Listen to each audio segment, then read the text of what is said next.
So, man, So, how's everything been going? it's good. It's been a busy few weeks for us. A lot of changes, a lot of transitions, but it's kind of been typical for us in this last year. I think it's typical for any small business in its startup phase. There's a lot of changes constantly, weekly, monthly, things like that. Yeah.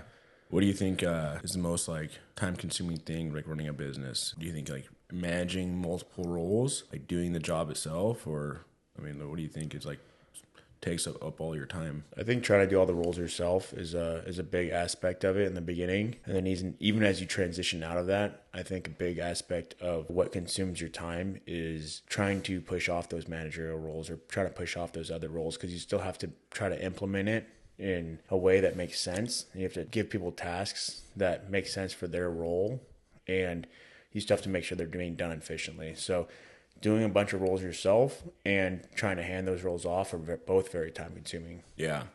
Well, I think employees are like the biggest asset to any company. Obviously, and people might debate this and say that, I've heard a lot of business owners say that employees are a large headache. But at the end of the day, if you look at employees as an asset, that's really what they can do. They can make you a lot of money.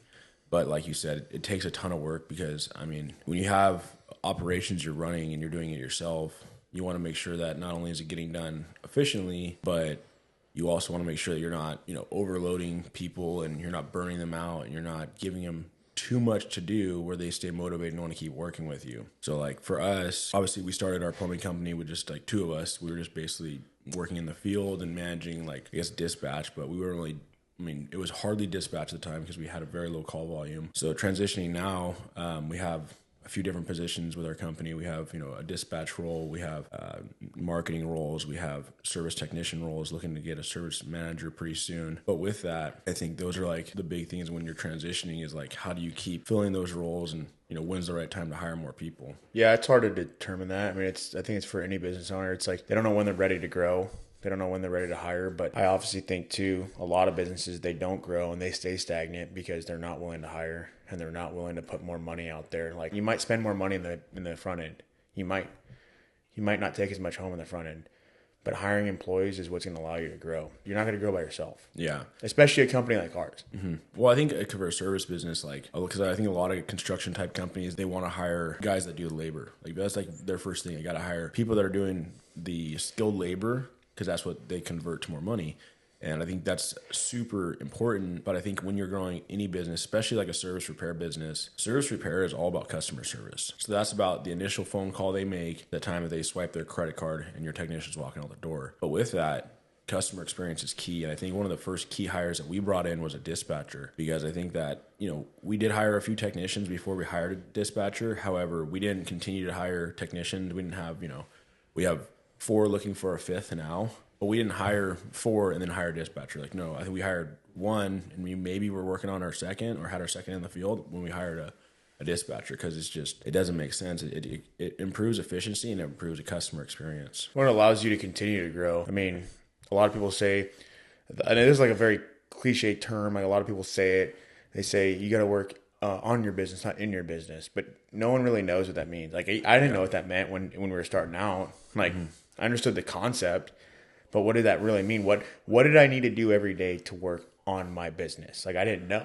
You know what I mean? Yeah. And I think as you grow, you start realizing that. And it's hard in the beginning because you really don't know what roles need to be handed off, what roles you need to maintain. And you also don't know, like, people want to grow their business, but they just don't even know where to start. Well, I think this is that. I also think that people that have employees, I think it's hard for any business owner is to pass responsibilities off. Because in your mind, there's no one that will do it better. There's no one that cares more about your business than you. You know exactly what needs to be done in these roles. So if you pass it off, you risk losing some of that maybe customer experience, or you risk losing some of that, workmanship or whatever it may be. That's why I think a lot of business owners are weary of passing responsibility off. But like you said, and I've heard it said by other people in other podcasts I've listened to, it's like when you're a business owner, especially a service repair business owner, or any business owner for that matter, you have to start looking at roles that you have that anybody else can do.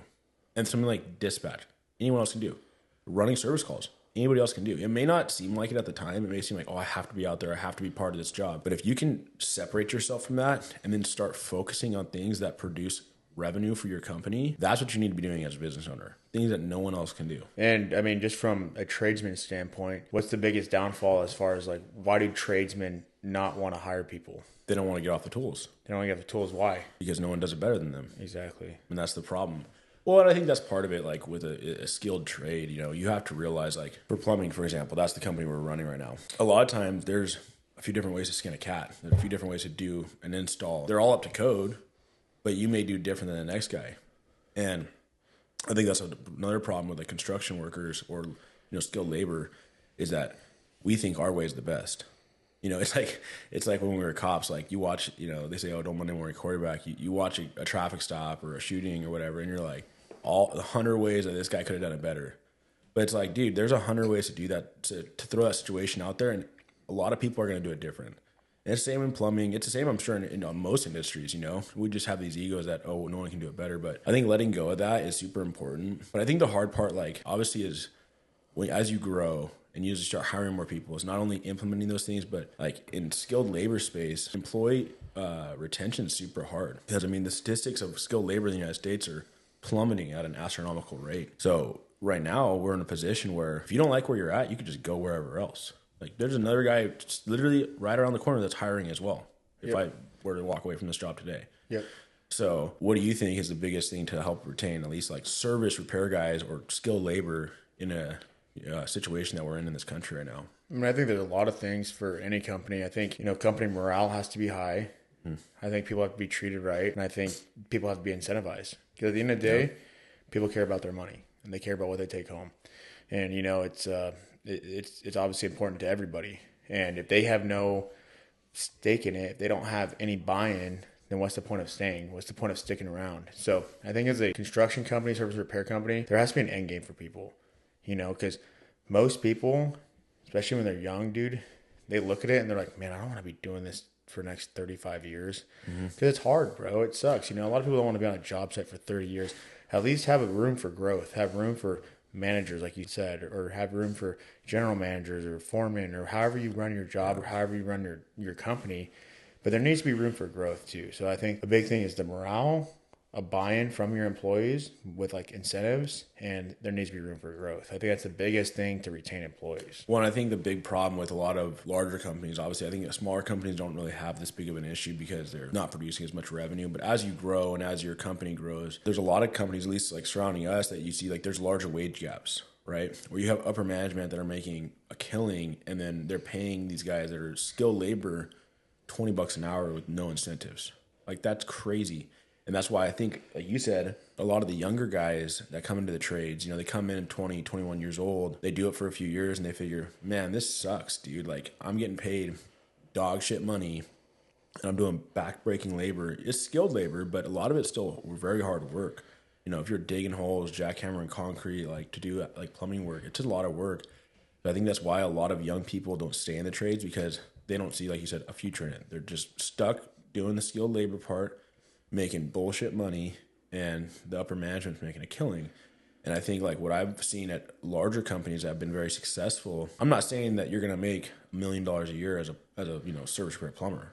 You know, as an owner maybe, but a service repair guy probably not. But I worked at companies where, yeah, the owner's making millions of dollars, but guess what? All the guys on the line, they're all making over $100,000. You know, all the service repair guys they're all making really good money. Yeah. You know, managers are making 200. And obviously this is depending on where you live and depending on, you know, what prices you're charging because of where you live and things like that. But I think the companies are highly successful. They value their employees and they show them that they value them by compensating them.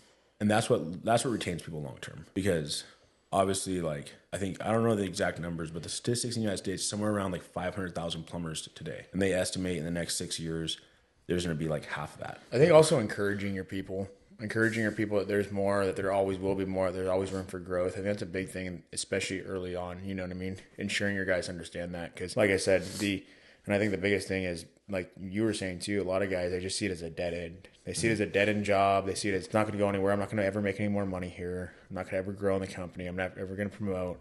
So I think that's a big thing too. When you have good people and you know they're good and they're going to continue to be good, encourage them. Hey man, like we're going to grow. We're going to have more opportunities. We're going to have manager positions open up. Like, you know, you're doing really well here. I'm not saying you have to promise anybody anything. However, I think encouraging people for that next role and encouraging them to continue to work to the next role is very important because it keeps their mind right and it keeps them working towards something. Well, and exactly. I think it could be a double-edged sword, right? Because there's some people that will hold you to it. Some people that told you, well, you told me this and now we're doing this. Like, okay, I'm sorry, things have changed. But I agree that even though there are people that will hold you to that standard, as a business owner, I think it's super important to encourage your people because it, like you said, dude, a lot of it comes from a place of truth where, hey, we are moving in this direction. We are planning on promoting people and we want to see you in that future. Well, and exactly. And just like real quick, like it's not malicious. It's not like it's not like you're saying this to incentivize them to work harder or never have any intent of giving it to them. Like, no, you are being 100% honest. You're being truthful about it. You are intending to give them this role. Mm-hmm.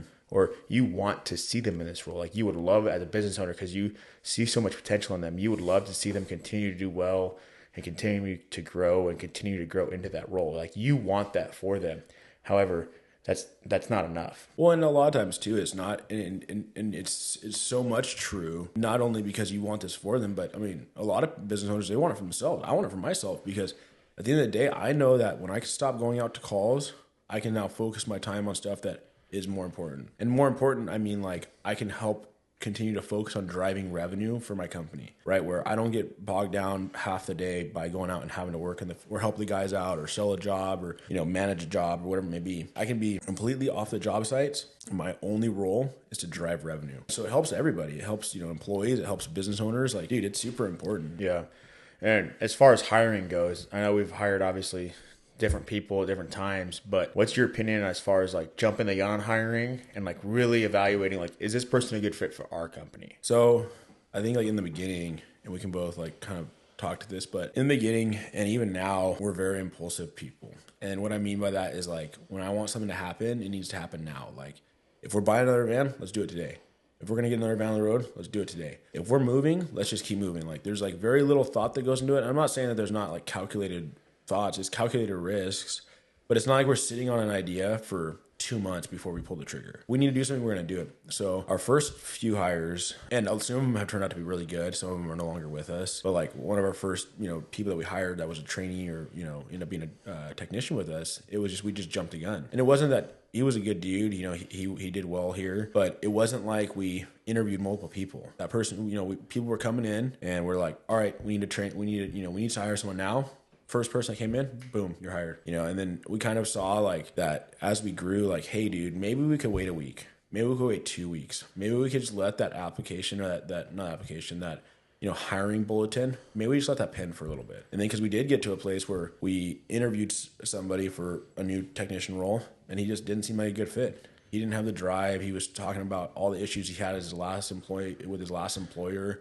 And it was like, we just didn't want that here. Well, and it was a lot of like, he showed up late to the interview. Yeah, that was bad. He said basically how his managers wanted it done one way, but he didn't want to do it that way. So that was a problem for him because he didn't agree with it. He said that he wanted to refer a certain company and his company was like, we don't refer that company. And he's like, but again, he wanted to do it his way. His boss was like, hey, we have to sell this job for this price. And he didn't want to. So he was upset about the price, even though they're like, hey, this is the price that we have to sell for. Like, this is our business. Like, you don't understand the back end of how much money it costs. Like, this is what we have to sell it for.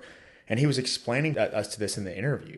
Yeah. And as a business owner, it's like, hold on. Like, if you have all these issues there, I don't know. First of all, I don't know why you're telling me this in an interview because it doesn't make you desirable as a candidate. No. So, and I think that's what the issue he had with price is what the same price that we sell those things for. Yeah. So it's like, you're talking to the wrong people about that. Well, and that's the problem too, is just like, you can't jump the gun, and that's what we realized. You can't jump the gun on hiring. Like, no matter how bad you need someone in that role right now, dude, find someone that fits because you're just going to have more of a headache, and they're going to end up going their separate way anyway. Exactly. Well, and that's why, and we ended up waiting, and we ended up getting a really good hire. We ended up getting someone that really worked out for our company that, super knowledgeable, been in the trades a few years, super motivated, wants to be part of this company, and that's just holding out a little while. And obviously, I think as you grow and as you scale, I'm not saying your hiring standards will lower, but I think they kind of will because your candidates, you have a larger pool of candidates. Yeah. It's like, it's just when you grow to a certain size, you have to hire more people. So your standards kind of do go down to an extent. You have to give more people a chance. But I think when you're starting off and you're a small company like us, we have 8 employees including us. And when we're that size, like, dude, we just have to have everybody that's all about it. And if you're not all about it, it's okay. We'll find somebody else that is, because we're too small right now to have someone that's a cancer in our company. Yeah, I agree. As far as business owners that are just starting out or looking to hire their first candidate, when do you think is a good time? When do you think is a healthy time for the company to start looking at hiring? Obviously, again, we were kind of like, hey, we have someone out here, we're going to hire them, and it worked out really well. We had the revenue for it. However, it's not always the case. You know what I mean? People don't always have their revenue as good or as much of a cushion to hire someone. And they're trying to figure out, navigate, hey, when should I hire someone? Well, I mean, I think this is for service repair work. If you feel like you need to hire someone, you're probably because you're extremely busy with the labor part or the skilled labor. If you're extremely busy with skilled labor and you're extremely busy, taking phone calls, writing up invoices, writing up estimates, just all the basic stuff of running a very, very small, like, one-man shop. And if you're like, I need to hire someone, and you look at your bank account and it's like, you can't hire anybody, I think the first thing you need to do is you need to go to your price book and you need to look at, why can't I hire somebody? Because at the end of the day, if you are in a skilled trade and you're so busy that you need more people to help you out because you have too much work coming your way, but your bank account is not reflecting that, I think one of two things is happening. Either you're taking too much for yourself, you're taking too much of the revenue, taking it home, or you're taking a reasonable wage, but you're not charging enough. Yep. And if you're not charging enough, that's a very easy solution. You charge more. And it sounds crazy, but it's like, dude, there's people that charge half of what we charge, and there's people that charge double what we charge. I think we're in like a happy median. Sometimes we're not. Sometimes we're on the higher end of certain jobs. But sometimes we're like in the dead center. There's some people, like some other large companies, right, a tankless water heater, they almost charge double what we charge. So like, yeah, people think we're expensive sometimes, but it's like, dude, there's companies out there that literally they just charge double. Because where's the standard? There's no standard in service repair work. Like, there's an idea like, hey, you should charge this much hourly for labor. And usually when, a lot of skilled labor guys do their calculations, like, I highly recommend, if you're building a price book, do flat rate pricing. Flat rate pricing will save you from a headache of, hourly rates. But when you build your flat rates, you build it with an hourly rate in mind. And what I mean by that is, let's say we're selling a water heater and it's $600 for the heater. So you should be marking that water heater up 100%. You should be charging your customer $1,200 for it. And people's like, that's crazy. That doesn't make sense. You bought it for $600. How are you charging me $1,200? But it's like, but you don't understand. Most people don't understand. Like, if I were to sell you a water heater for $600 that I bought for $600, when you look at my books at the end of the year, if I only sold material, I'd have a 0% profit. Zero. I made no money. All I'm doing is a transaction. And I probably made less money because not only am I going and purchasing it and driving and doing all that back in, but then when I collect money from a customer, I now have to pay taxes on that money. And you pay a fee to the bank. And you pay a transaction fee to the bank. So like, you really are truly losing money. So if you double it, if you charge $1,200 for a $600 heater, just for the part, you're now at a 50% profit. You made 50% of that, right?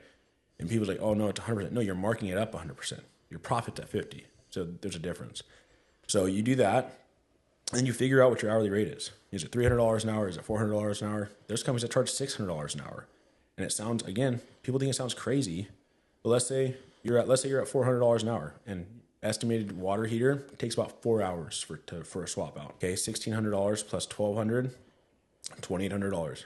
There's your flat rate price. It's super simple, but guys just don't break it down properly to help increase revenue and increase their profits in different markets. So you got to know your market, but you got to charge appropriately. And if you do those things right, when you're ready to hire someone, you'll be able to. You'll be in the position where you can. I think with that though, so you get to that place where, you're charging enough, you're making enough, you need new hires, so you start hiring people. I think what is, in your opinion, when you start looking for new hires, like, what's your goal? Like, do you have to keep in mind, like, your long-term vision for the company? Or are you just trying to hire the next skilled guy that comes in? I know we talked about, like, the importance of waiting, but do you think you need to bring people alongside you that not only share your, like, visions and goals for the company and can do skilled labor, or is just the skilled labor part important and you're the business owner, you need to drive it forward?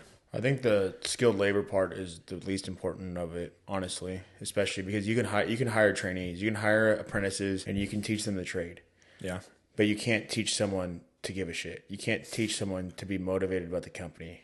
You can't teach someone to care. You know what I mean? Like, a lot of that goes back to their character and how they are as a person. Now, they might care more the longer they're at a company because they see the long game. But you can't force that. If someone doesn't have that in them, because there's people that they have a I don't give a shit attitude. And they have that every company they go to. No matter how well or poorly they're treated, they will find a problem with everything everywhere they go. There's people like that. There's plenty of people like that. So you will always have people that will always have a problem no matter where they work. That's why there's so many tradesmen. They've been in the trades for 8 years and they've worked at 8 companies. Or they've worked I know guys that worked in for 30 years and worked at literally 30 companies. Like every year they're at a new company for 30 years. It's crazy. And that's what I'm saying. Like, you can teach people to trade, but you can't teach people to have a good attitude, and you can't teach people, because at the end of the day, even running a business, like they always say the grass is always greener. Dude, people think running a business, they think me and you have no issues. They think me and you make a ton of money. Like, a lot of people think that, including some of our own people. Sometimes they think we make a ton of money. We don't do anything all day. Like, dude, like, I can't tell you how many times I'm extremely stressed out. Money's not looking good for us. And then it turns around, and then we're stressed about money. We're stressed about calls. We're stressed about employees. We're stressed about anything, you name it, dude. The next thing we have to do. Well, I think that's the beginning stages of growth. You know, the beginning stage of growth is you deal with all these issues and these problems of, like, it's a constant roller coaster in the beginning. And, like, you're constantly going to have the ups and downs. But I think the big thing with hiring people that actually care is that when you, I think, are looking to scale a business, when you want long-term growth for your company, when you want to scale your business to the high, you know, when you want to get from, you know, let's say you start off and it's just you in a truck and you make 500 grand and you want to break $1 million. Cool. You do it. And you want to break 10 million. Like, you start to really have to calculate your hires. And why I say that is because I think that your core group is just going to drive you to the next level. I think that, like, when you get to a very large level, I worked at a company that they still do probably about $150 to $200 million a year in revenue. And I was only there for like 2 months, very short stint in that company, deciding to move in here to Tennessee. But, like, I was just a number there. I was just a part of the machine that helped move that company forward. I drove some sales, drove some revenue, and that was my role there. Yep. However, there were people that when they started that company about 8 years ago that were core and integral to that company's growth. It wasn't just the owner, because I will say it and you say it a lot too. I tell our guys this time and time again, Golden Plumbing is nothing without its employees. Yep. Because we can't grow, we can't drive more revenue, we can't make more money without the people there with us. Yep. And I think in the beginning, it has to be people that are ready to go, dude. People that want to make money, people that want to produce, people that want to be part of it, people that want to see a company grow. If you're a person that doesn't give a crap or doesn't give a shit about, you know, what's going on at this company, and you're a new business owner and you have one of those people, try time to start looking for someone that does care. If you really care about growing your business. And the last thing I'll say to all this is, you know, obviously a lot of people listening, they're probably not going to be business owners ever. They're going to be employees for the rest of their life, which is fine. There's nothing wrong with that. But the thing you have to remember is kind of like what you're talking about, being an integral group of your company. Like, if you are a person that goes to work every day and you're motivated and you work hard and you try to drive your company forward, I guarantee you, you'll either have a long career there, you'll promote, or you'll make a lot of money. And it might not be making a lot of money there, because that company might not stay. That company might not stay around. They might not be around in the next 5 years. However, if you have that mindset and you go to every company like that, people will see that. People will see that you have a work ethic, that you care, and that you're willing to work hard. Because, like I was saying earlier, the grass is always greener. You can always find issues with something. But if you can get that out of your mind and be like, you know what, there's these issues, but we can work through those. I can talk to my management about these issues or whatever it may be. And you just continue to work hard and you do what you know you're supposed to do as a person and what's true to your character, dude, you'll excel. And that's the big thing that people have to remember is just, dude, just care, bro. Just care. And honestly, don't be that cancer to your company. Don't be the guy where they're like, he's a cancer. He's a cancer because he's going to bring every employee down with him. Yep. You know what I mean? Just be the asset. Bring everybody up with you. Don't bring everybody down, because especially at a small company, there can be one person that sours the whole company for everybody. They can make everybody sour towards the company. Yeah. Or there could be that one person that makes everyone like, yeah, man, I'm happy to be here. Because there's like that at a lot of companies. And thankfully, we have all of our dudes, they have a good attitude. They do. And that's a big thing that we pride ourselves in, is our guys have a good attitude when they come to work. They have a good attitude. They treat customers right. And we can't trade that, bro. You can't trade that for anything. No. Well, I think if you're like on that to that point, if you're an employee if you're an employee and you never have the intent to open a company, because that's probably, I would say 90% of people that listen, right? And you're at a place, you're in a company that you don't see that long-term growth. You don't see that long-term vision. You don't see that long-term potential, or whether it be the trades or anything else, go find somewhere that does. There's companies out there that have long-term vision. There's companies like ours that started off as a 2-man show, blew past $1 million, have ambitions to do 10 million, and shoot, dude, we want to do $100 million in revenue one day. And there's companies out there that are like that. And it doesn't mean you'll always hit it, you know, but it was funny. Like I listened, like Tommy Mello mentioned, like, dude, if his goal right now is to grow A1 Garage to $1 billion in revenue, and he even says, like, I may not hit that, but if I even come remotely close, like, I'm doing pretty damn good. And the same thing with us, dude. If our long-term goal is $100 million, yeah, maybe we never hit that. But dude, if we can do 50, 60, $70 million a year, dude, we're blowing it out of the water, you know? Yeah, don't limit your goals. Yeah. So if you're an employee, go find somewhere that has those long-term goals, invest yourself in the company, become part of it, you know, put your heart and soul into it. And dude, you'll be there for it. You're going to make a lot more money in your life, but you just got to show up and act like you care. Mm-hmm.